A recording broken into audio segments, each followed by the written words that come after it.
Hello student, কালকেই হয়ে গেল মিসলেনিয়াসের পরীক্ষা। তো মিসলেনিয়াস পরীক্ষায় স্ট্যাটিক জিকের যে পার্টগুলো ছিল সেই স্ট্যাটিক জিকের পার্টগুলোর কোশ্চেনের সলিউশনগুলো আমরা এই ভিডিওতে দেখে নেব। ওকে, তো দেখো প্রথম যে কোশ্চেনটা দেখো স্ট্যাটিক জিকের পেয়েছি আমি, বিমানবন্দরবিহীন দেশ। তো প্রথমে আমি বলে দিই, আমি যে কোশ্চেন সেটটার সলিউশন করাচ্ছি সেটা হচ্ছে সি। ঠিক আছে, সি সি এর সলিউশন আমি করাচ্ছি। তো বিমানবন্দরবিহীন দেশ, তো এই কোশ্চেনটা দেখার সঙ্গে সঙ্গে মোনাকো, এটা আমরা সবাই জানি যে বিমানবন্দরবিহীন দেশ, কিন্তু মোনাকোর সাথেও কিন্তু স্যান মেরিনো, অ্যান্ডোরা এগুলোও কিন্তু বিমানবন্দরবিহীন দেশের পর্যায়ে পড়ছে। তার জন্য আমাদের রাইট অ্যান্সার হয়ে যাবে ওপরের সবকটি বিমানবন্দরবিহীন দেশ। ক্লিয়ার? ওপরের সবকটি বিমানবন্দরবিহীন দেশ। তো রাইট অ্যান্সার হয়ে গেল আমাদের অপশন ডি। ক্লিয়ার? প্রথম 3 নম্বর কোশ্চেনের অপশন ডি হয়ে গেল আমাদের রাইট অ্যান্সার। আমরা যে সি কোশ্চেন সেট সিটাকে আমরা সলভ করছি। ওকে, চলো নেক্সট কোশ্চেন দেখো, অ্যামাজন। আমরা অ্যামাজনের নাম শুনেছি, অ্যামাজন থেকে আমরা প্রচুর কিছু জিনিসপত্র কিনি, অ্যামাজন প্রাইম থেকে আমরা সিনেমাও দেখি। তো অ্যামাজন এবং মাইক্রোসফট এই দুটোর সদর দপ্তর কোথায় অবস্থিত? অ্যামাজন এবং মাইক্রোসফটের সদর দপ্তর কোথায় অবস্থিত? তো একদম রাইট অ্যান্সার হয়ে যাবে। তো আমেরিকাতে তো আমরা সবাই জানি, কিন্তু আমেরিকার কোথায়? আমেরিকার কোথায়? তো রাইট অ্যান্সার হয়ে যাচ্ছে আমাদের সিয়াটেল। রাইট অ্যান্সার হয়ে যাচ্ছে আমাদের সিয়াটেল। অ্যামাজন এবং মাইক্রোসফটের সদর দপ্তর কোথায় অবস্থিত? সিয়াটেলে অবস্থিত। ওকে, চলো নেক্সট কোশ্চেন দেখে নিই। দেখো এই ধরনের উক্তিমূলক কোশ্চেন কিন্তু প্রচুর দিয়েছে, কারণ যেহেতু মিসলেনিয়াস পরীক্ষা, WBCS এর পরীক্ষার পরে ওয়েস্ট বেঙ্গলের যদি কোনো পরীক্ষাকে ধরা হয়, যেরকম যদি আমরা বলি যে SSC CGL এর পরে তারপরের যে পরীক্ষাটা, তার নিচে যে পরীক্ষাটা আসছে সেটা হচ্ছে SSC CHSL, ঠিক সেরকমই WBCS পরীক্ষার নিচে যদি আমরা কোনো পরীক্ষাকে ধরি তাহলে সেই পরীক্ষাটা কি? সেই পরীক্ষাটার নাম হচ্ছে মিসলেনিয়াস। তো মিসলেনিয়াসে কিন্তু এই টাইপের কোশ্চেন থাকে। ওকে, তো মিসলেনিয়াসে এই টাইপের কোশ্চেন থাকে। মানুষ স্বাধীনভাবে জন্মগ্রহণ করে কিন্তু সর্বত্র শৃঙ্খলিত, এই উক্তিটি কার? উক্তিটি হচ্ছে জে রুশোর। উক্তিটি হচ্ছে জে রুশোর। তো রাইট অ্যান্সার হয়ে যাবে আমাদের অপশন এ, জে রুশো। ওকে, চলো নেক্সট কোশ্চেনে আমরা দেখে নিই যে কোন IPS অফিসারের জীবনের ঘটনার উপর ভিত্তি করে 12 ফেল এই চলচ্চিত্রটি নির্মাণ করা হয়েছে। তো এই কোশ্চেনটার অ্যান্সার কি হবে? অ্যান্সার হয়ে যাবে আমাদের মনোজ কুমার শর্মা। ইনি একজন IPS অফিসার। এনার জীবনের ওপর ভিত্তি করে 12 ফেল এই চলচ্চিত্রটা নির্মাণ করা হয়েছে। অ্যাকচুয়ালি উনি একটা সময় 12 ফেল করেছিলেন, তার জন্য মুভিটার নাম দেওয়া হয়েছিল 12 ফেল। এবং উনি কিভাবে ওনার জীবনে এই যে UPSC ক্র্যাক করার যে ঘটনা, সেই ঘটনা নিয়ে কিন্তু এই সিনেমাটা নির্মাণ করা হয়েছে। এবং এই সিনেমাটার যিনি হচ্ছেন পরিচালক, তার নাম হচ্ছে বিনু বিনোদ চোপড়া। বিনু বিনোদ চোপড়া ইনি হলেন পরিচালক। এবং যে মনোজ কুমার শর্মার চরিত্রে অভিনয় করেছে তার নাম হচ্ছে বিক্রান্ত ম্যাসি। বিক্রান্ত ম্যাসি ইনি মনোজ কুমার শর্মার জায়গায় অভিনয় করেছেন। এবং যিনি এই সিনেমাটাকে বানিয়েছেন, যিনি পরিচালক, তার নাম কি? তার নাম হচ্ছে বিনু বিনোদ চোপড়া। ওকে, তো রাইট অ্যান্সার হয়ে যাচ্ছে আমাদের অপশান এ, মনোজ কুমার শর্মা। ওকে, চলো নেক্সট কোশ্চেন দেখো, কথা বলার এটিএম। কথা বলার এটিএম ভারতে প্রথম চালু করে কোন ব্যাংক? কথা বলার এটিএম ভারতে প্রথম চালু করে কোন ব্যাংক? তো দেখো এই কোশ্চেনটা বাংলায় দেখলে একটু প্রবলেমে পড়বে, কিন্তু যদি ইংরেজিটা দেখো তাহলে ইংরেজিটা দেখলে তোমার কাছে একদম ক্লিয়ার হবে। অ্যাকচুয়ালি ইংরেজিতে বলা হয়েছে first bank in India to introduce talking ATM for disable person. ঠিক আছে, ফর ডিসেবল পার্সন। তো রাইট অ্যান্সার কি হবে? রাইট অ্যান্সার হয়ে যাবে আমাদের union bank of India. Union bank of India হয়ে যাবে আমাদের রাইট অ্যান্সার। তো 10 নম্বর কোশ্চেনের আমাদের রাইট অ্যান্সার হয়ে গেল union bank of India. Okay, next কোশ্চেনে আমরা চলে যাই। তো দেখো নেক্সট কোশ্চেন কি বলছে, প্রথম মহিলা বিজ্ঞানী যিনি নোবেল পুরস্কার পান এবং একমাত্র যিনি বিজ্ঞানী দুটি ভিন্ন বিষয়ে নোবেল পুরস্কার পেয়েছেন। তো কে প্রথম মহিলা বিজ্ঞানী যিনি নোবেল পুরস্কার পেয়েছেন এবং একমাত্র যিনি বিজ্ঞানের দুটি ভিন্ন বিষয়ে নোবেল পুরস্কার পেয়েছেন। যদি তোমার প্রথম এটুকুর অ্যান্সার জানা থাকে তাহলেই কিন্তু রাইট অ্যান্সার তুমি করে দিতে পারবে। তো দেখো, প্রথম মহিলা বিজ্ঞানী যিনি নোবেল পুরস্কার পেয়েছেন, কে পেয়েছেন? প্রথম মহিলা বিজ্ঞানী হিসেবে নোবেল পুরস্কার পেয়েছেন ম্যারি কুরি। ম্যারি কুরি প্রথম মহিলা বিজ্ঞানী হিসেবে ইনি নোবেল পুরস্কার পেয়েছেন। এবং ইনি বিজ্ঞানের যে দুটো শাখাতে নোবেল পুরস্কার পেয়েছেন সেই দুটো শাখার নাম কি? একটা হচ্ছে পদার্থবিদ্যা, আরেকটা হচ্ছে কেমিস্ট্রি, মানে ফিজিক্স কেমিস্ট্রি। পদার্থবিদ্যা, আরেকটা হচ্ছে তোমার রসায়নবিদ্যা।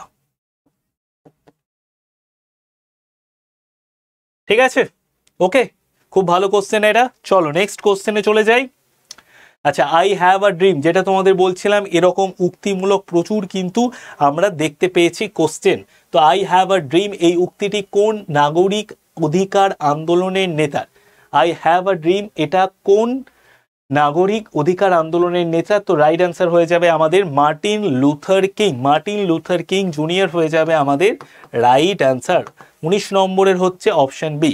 তো যাদের কাছে সিটা পড়েছিল তাদের ক্ষেত্রে অনেকটা সুবিধা হবে মিলিয়ে নিতে কোশ্চেনগুলো। ওকে, চলো নেক্সট কোশ্চেনে আমরা চলে যাই। তো দেখো, নেক্সট কোশ্চেন বলছে কোন ভারতীয় প্রধানমন্ত্রীর কার্যকালে ভারতবর্ষের পূর্ব দিকে তাকাও নীতি প্রণয়ন করা হয়েছিল?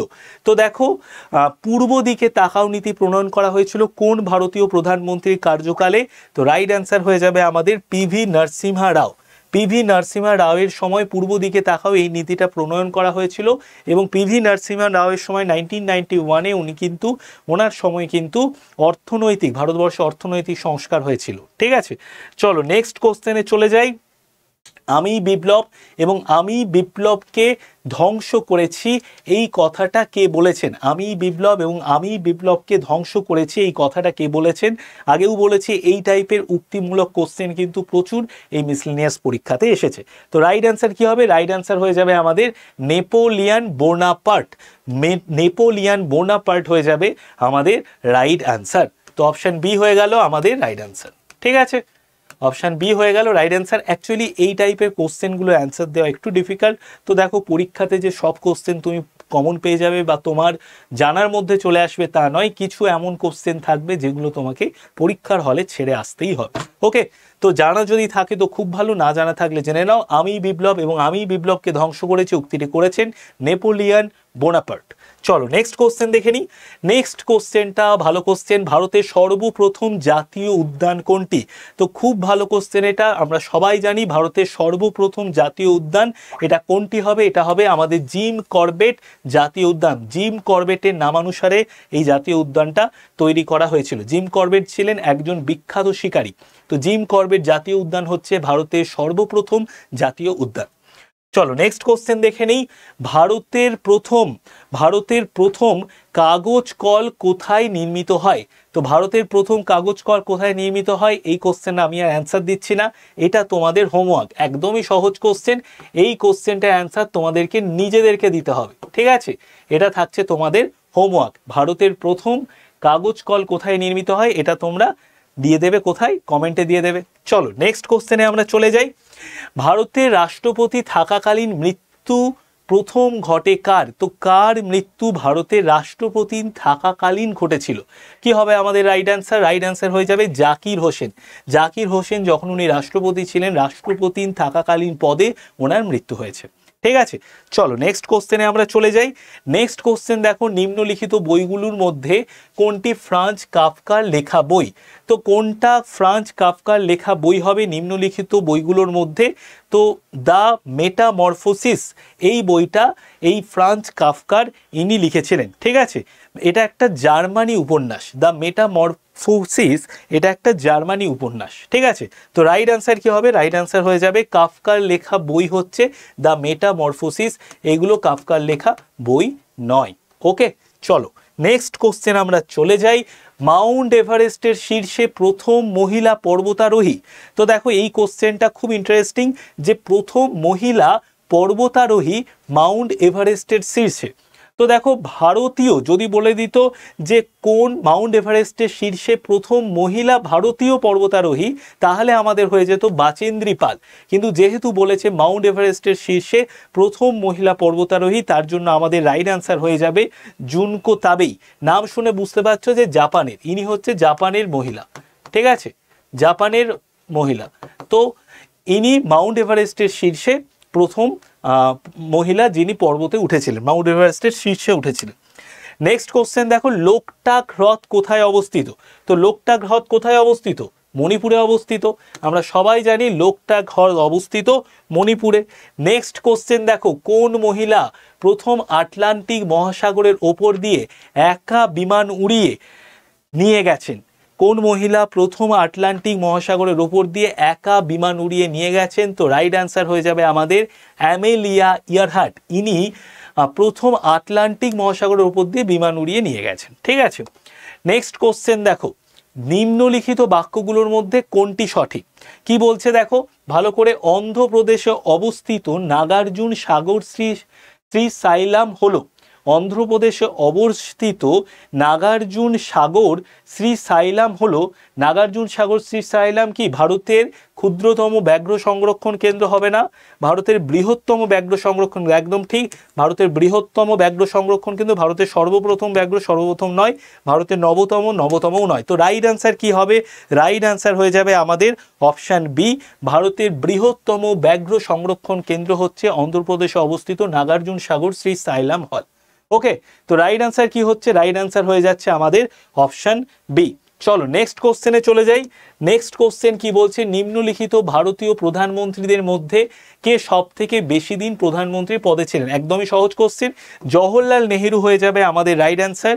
উনি 16 বছরের ওপরে, মানে প্রায় 17 বছরের একটু কম সময়ে উনি জওহরলাল নেহেরু, উনি ভারতবর্ষের প্রধানমন্ত্রী ছিলেন।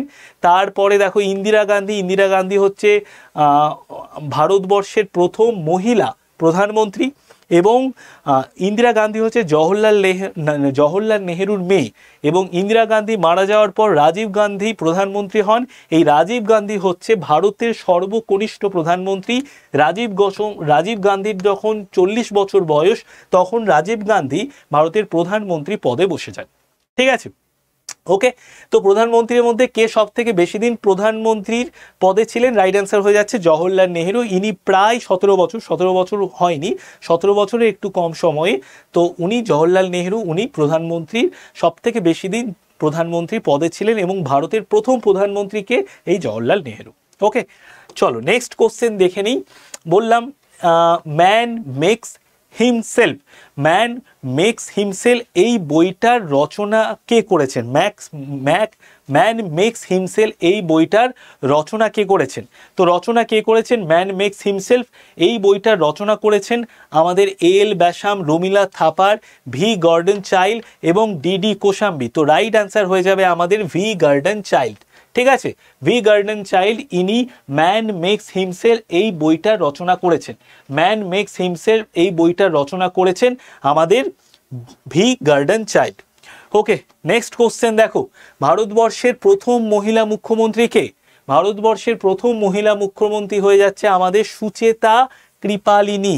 সুচেতা কৃপালিনী, ইনি ভারতবর্ষের প্রথম মহিলা মুখ্যমন্ত্রী, এবং কোথাকার ইনি হচ্ছেন ইউপির, উত্তরপ্রদেশের প্রথম মহিলা মুখ্যমন্ত্রী, এবং সেই সঙ্গে সঙ্গে ভারতবর্ষের প্রথম মহিলা মুখ্যমন্ত্রীর নাম যদি তোমাকে জিজ্ঞেস করে, রাইট অ্যান্সার হয়ে যাচ্ছে আমাদের সুচেতা কৃপালিনী। নেক্সট কোশ্চেনে আমরা চলে যাই। নেক্সট কোশ্চেন দেখো, বিরল রোগ দিবসের মূল লক্ষ্য কি? তো বিরল রোগ দিবসের মূল লক্ষ্য হচ্ছে আমাদের রাইট অ্যান্সার হয়ে যাবে যে সাধারণ মানুষের মধ্যে সচেতনতা বৃদ্ধি এবং রোগীদের জীবনের ওপর তার ফলাফল। সাধারণ মানুষদের মধ্যে যাতে রোগ সম্পর্কে সচেতনতা ক্রমাগত বৃদ্ধি পায় এবং রোগীদের জীবনের ওপর তার ফলাফল কিন্তু বিরল রোগ দিবসের মূল লক্ষ্য, ঠিক আছে। চলো নেক্সট কোশ্চেনটা আমরা দেখে নিই। ভারতীয় সেনাবাহিনীর সর্বোচ্চ সামরিক পদ, তো সর্বোচ্চ সামরিক পদ কোনটা? পরমবীর চক্র।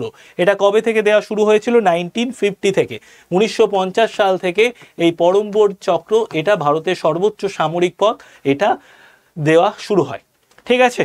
চলো নেক্সট কোশ্চেন দেখে নিই, ভারতীয় বায়ুসেনার আদর্শ কি? তো ভারতীয় বায়ুসেনার আদর্শ কি হবে?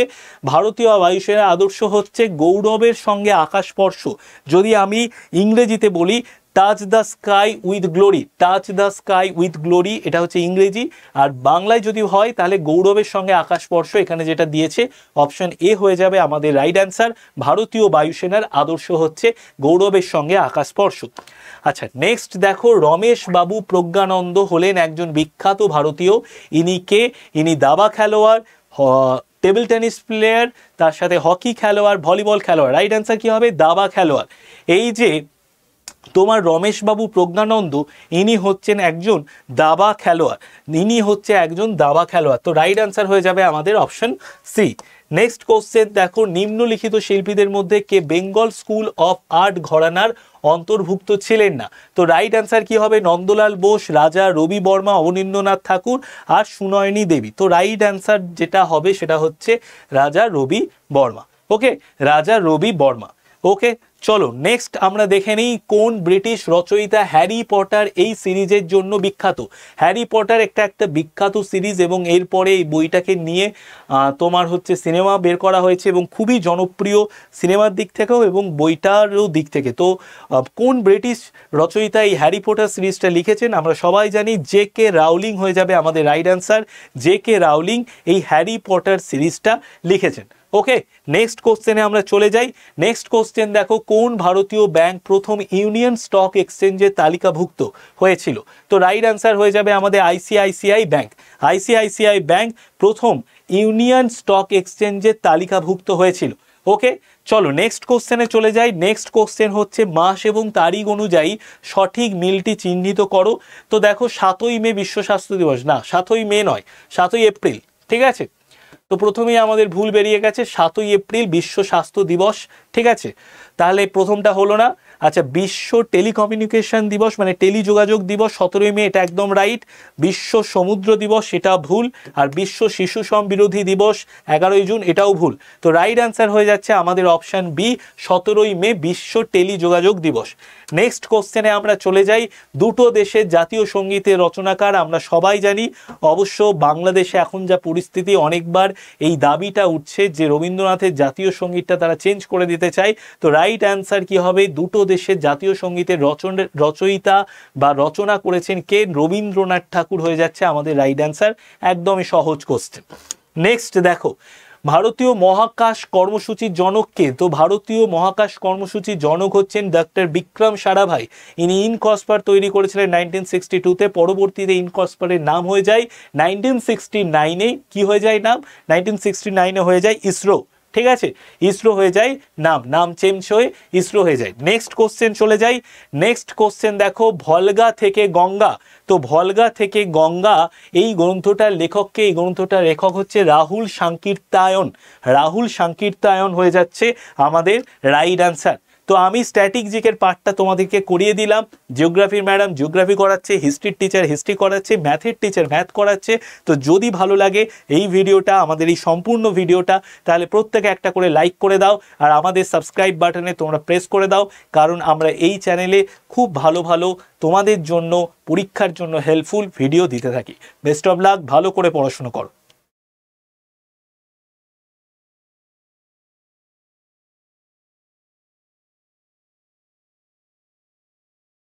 হ্যালো স্টুডেন্ট, ওয়েলকাম টু আদি 24/7। তো আজকে আমরা ক্লাসে যেগুলো ডিসকাস করব সেটা হচ্ছে মিসলেনিয়াস 2024-এ যে জিওগ্রাফির কোশ্চেনগুলো এসছে, সেই জিওগ্রাফির কোশ্চেনগুলো আজকে ক্লাসে আমি ডিসকাস করব। তাই সবাই একটুখানি মন দাও এবং ঝটপট করে আমরা স্টার্ট করে দিই আজকের ক্লাস। প্রথম যেটা জিওগ্রাফির প্রশ্ন এসছে সেটা হচ্ছে একদম ইজি। বাতাসে কোন গ্যাস সর্বাধিক পরিমাণে থাকে? উত্তরটা হচ্ছে নাইট্রোজেন।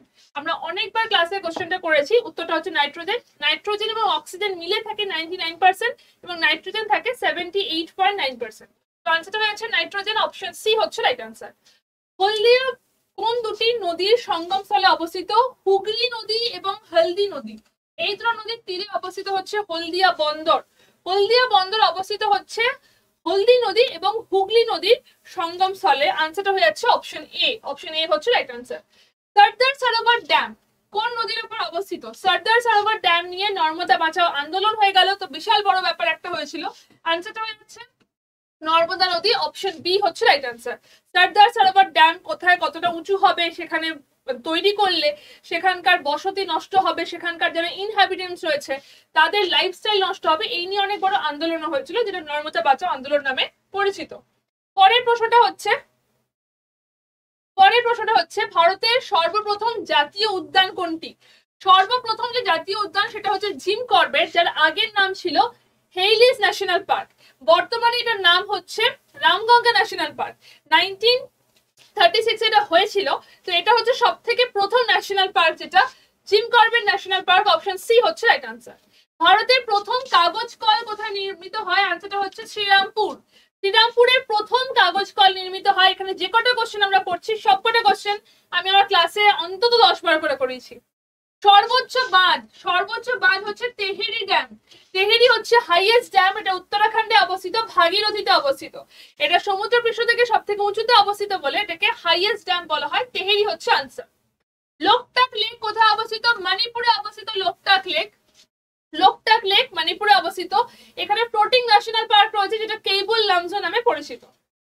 এখানে যে ফ্লোটিং ন্যাশনাল পার্ক রয়েছে কেবল লামজো নামে পরিচিত, লোকটাক লেক মণিপুরে অবস্থিত। গ্রেট ব্যারিয়ার রিফ অবস্থিত হচ্ছে অস্ট্রেলিয়া। গ্রেট ব্যারিয়ার রিফ হচ্ছে অস্ট্রেলিয়াতে অবস্থিত। এটা ওয়ান টাইপ অফ অ্যাটলস এর মধ্যে পড়ে, ওয়ান টাইপ অফ কোরালের মধ্যে পড়ে। অনেক ধরনের কোরাল হয়। গ্রেট ব্যারিয়ার রিফ হচ্ছে একটা, অ্যাটলস হচ্ছে একটা, এবং ফ্রিঞ্জিং হচ্ছে একটা। গ্রেট ব্যারিয়ার রিফ এখন আস্তে আস্তে নষ্ট হতে চলেছে, কারণ সমুদ্রের জলের তাপমাত্রা বৃদ্ধি পাচ্ছে বলে। অস্ট্রেলিয়া একটা অবস্থিত।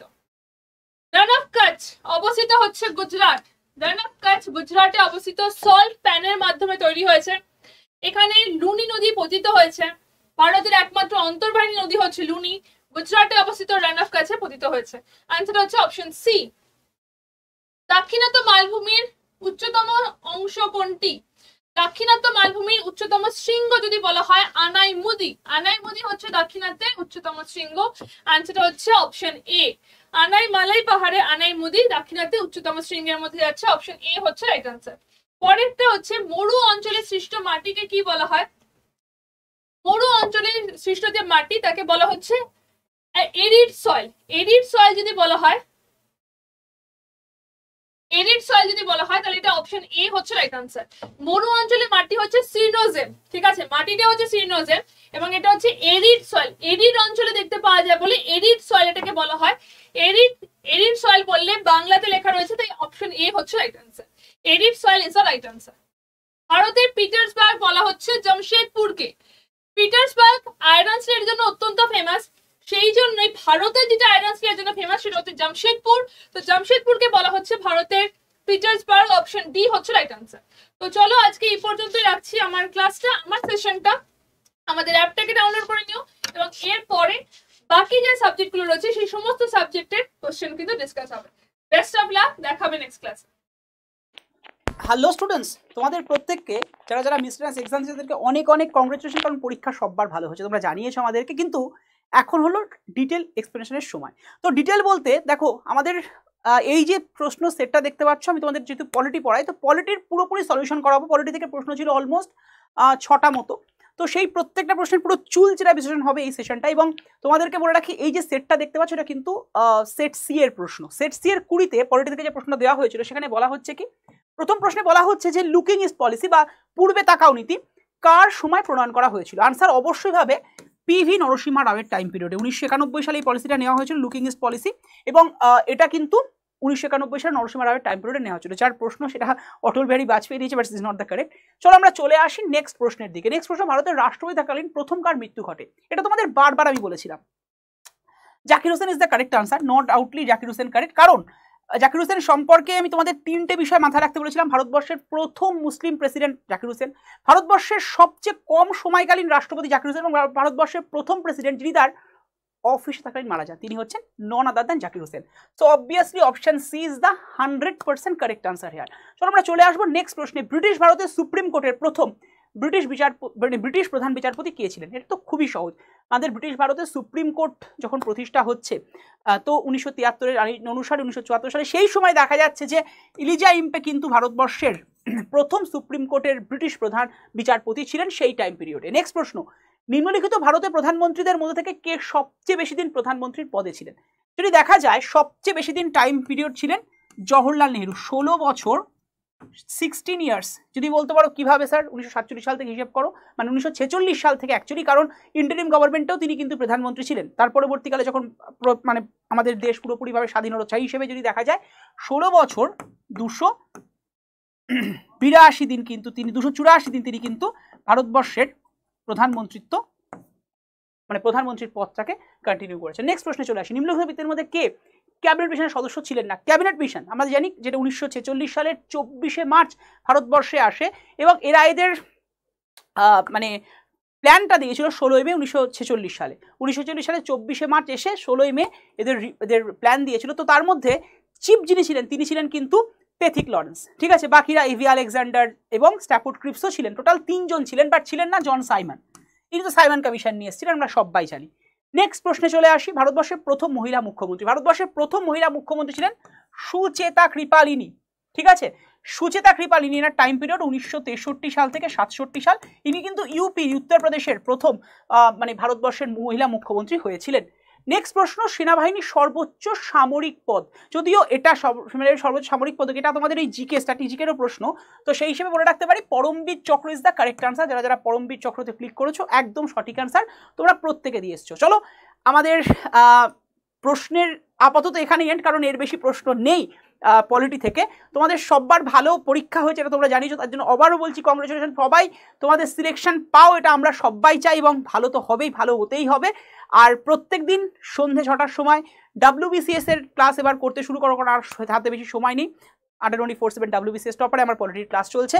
WBCS এও কমন তোমরা পাবে। যদি আমি তোমাদের সবসময় বলতাম কমন পাওয়াটা এমন কোনো ব্যাপার নয়, কারণ যদি তুমি ডিটেল ভালো করে পড়ো, ডিটেল কোশ্চেনের সলিউশন করো, তাহলে তুমি অবশ্যই কমন পাবে। কিন্তু এবছর প্রশ্ন দেখেছো আশা করি পুরো মানে একদম কপি করে দেওয়া হয়েছে যা যা প্রশ্ন করানো হয়েছিল তোমাদের প্রত্যেককে। তো যাই হোক, ভালো থেকো, সুস্থ থেকো, দেখা হচ্ছে ইনফরমেটিভ সেশনে এরকম নেক্সট দিনে। Thank you to all.